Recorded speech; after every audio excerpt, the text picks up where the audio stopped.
Milzīgā zālē uzstādīts liels metāla mehānisms, neskaitāms caurulītes, vadi, monitori, dažādi tilpumu un formas savienot trauki. Pagaidām viss darbojas testa režīmā, te pēc kāda laika taps sviests, vēlāk saldējums. Rīgas piena kombināts uz gaidāmo vasaru plāno ražot vairākus jaunus saldējumus, savādāk šajā biznesa nišā nevarot.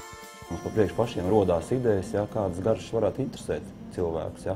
Un tad, izstrādājot jaunus produktus, mēs sagatavojam vairākus paraugus. Un varbūt tā, ka no 10 paraugiem tikai viens tiek akceptēts. Un tad to vienu paraugu arī mēs arī ieviešam ražošanā, un tad viņš nonāk arī pie patērētājiem.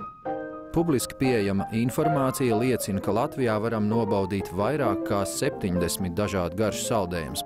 Ja kādreiz bija parasts plombīrs, šokolādes saldējums un vēsma pāris ražotāju variācijās, tad tagad katru sezonu teju katrs piensaimnieks piedāvā vismaz pa 5 jauniem saldējumiem vairāk. Potenciālais pircējs jāpārsteidz, un garša ir viena no cilvēka maņām, ar kuru kāruma ražotājs cenšas manipulēt. Un šīs idejas jau tiek meklētas ne tikai Latvijā, viņas jau meklē arī visā pasaulē, jo atšķirās jau tās patērētāji, tās vēlamās garšas, kādas ir ziemeļvalstīs, kādas ir siltajās zemēs. Tā kā pēc mūsu tām novērojumiem jau vairāk uz ziemeļiem, jau skābāk. Kalendāra 3 mēneši līdz jaunajai saldējuma sezonai ir atskaites punkts arī mājas saldējuma ražotājiem Skrīveros. Pēc piena kombināta plašumiem nezinātājiem pat neticas, ka nelielajā mājā pašā ielas malā arī top saldējums. Tas ir tāds eksperiments patiesībā. Tādus mēs parasti saucam par eksperimentāliem, un šoreiz tas būs par pamatu ir ņemts plombīrs, bet klāt ir pievienots krietni skābais krējums. Un garša kombinācija, ko vēlos izmēģināt, ir tieši tas skābais krējums ar vaniļu. Mājas saldējuma sakuļu uzputo un saldē dažus kvadrātmetrus lielā telpā. Vispār to mēs saucam par savu sirds mašīnu. Jo šī ir mašīna, kurā notiek burvestība. Saldējumu saputojot, iebiezinot ar augstumu, viņš iznāk tieši tāds, kādu mēs viņu tagad redzam, jo pirms tam viņš tāds nav. Lelde un viņas ģimene izdomāja ražot saldējumu tikai pirms 4 gadiem. Pa šo laiku tapuši vairāk kā 60 veidu saldējumu. Gājis visādi. Gadījies, ka nav sanākusi cerētā garša, gadījušies arī patīkami pārsteigumi. Man patīk izmantot pārsvarā to, kas mums šeit izaug.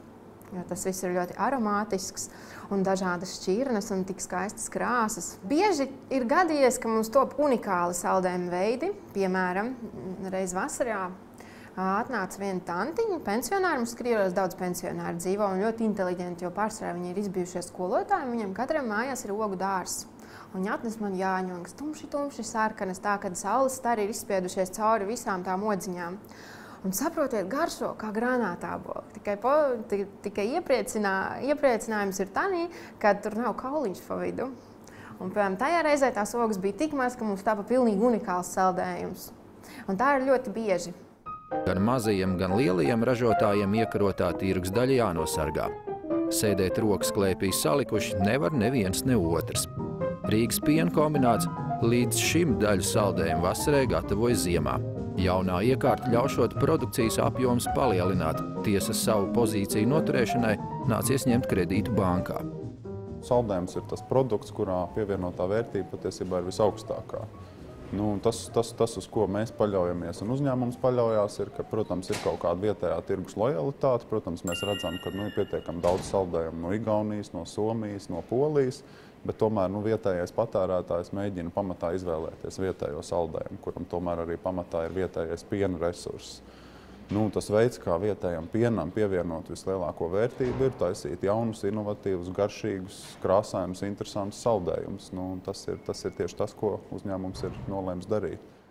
Latvijā saldējumu ražo gandrīz 20 vietās. Veikalu saldētavās katrs 5. saldējums ražots ārzemēs, tāpēc atslābt nevar ne mirkli.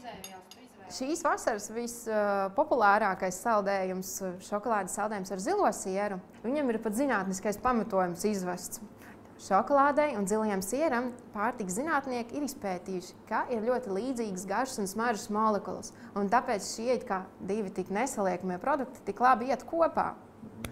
Bet tik un tā, ar visu zinātnisko pamatojumu, ļoti daudz cilvēku sākumā baidījās viņu pagaršot. Lai cik banāli arī neizklausītos, bizness ir bizness, un tas maina arī saldējumu garšu. Priecē gan fakts, ka pēdējos gados aizvien populārāks paliek viss, ko varētu saistīt ar vārdiem veselīgs un dabīgs. Kur vēl pasaulē gatavo biezpienu, tieši kā mēs to Latvijā darām? Labi, vēl ir kaimiņu valstis, bet tas arī ir mūsu reģions.